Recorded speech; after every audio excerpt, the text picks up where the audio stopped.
Sebelum mengakhiri pada fraksi ini, kami, keluarga besar Fraksi NasDem DPR Kota Banda Aceh ingin mengucapkan banyak terima kasih kepada Bapak Ansarullah, Sekwan DPR Kota Banda Aceh yang pada tanggal 1 Desember besok memasuki masa pensiun. Terima kasih atas kerjasama dan yang baik dan kenangan kita yang telah kita jalani bersama. Tidak terasa kurang lebih 4 tahun kita bersama di lembaga ini. Tentu selain kenangan kita, mungkin juga ada kesalahan dan kesilapan dari kami. Untuk itu, mewakili Fraksi NasDem, kami meminta permohonan maaf dari Bapak. Selamat menjalani masa pensiun, semoga selalu diberi kesehatan oleh Allah Subhanahu wa Ta'ala.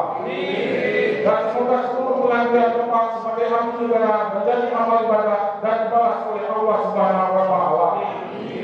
Wabillahi taufiq wal hidayah. Wassalamualaikum warahmatullahi wabarakatuh. Banda Aceh 30 November 2018. Fraksi NasDem DPR Kota Banda Aceh.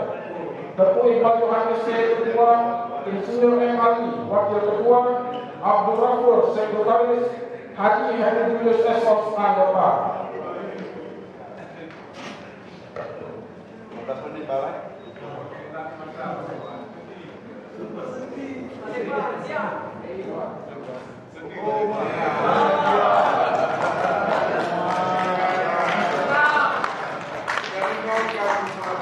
Menangis Pak Dewa.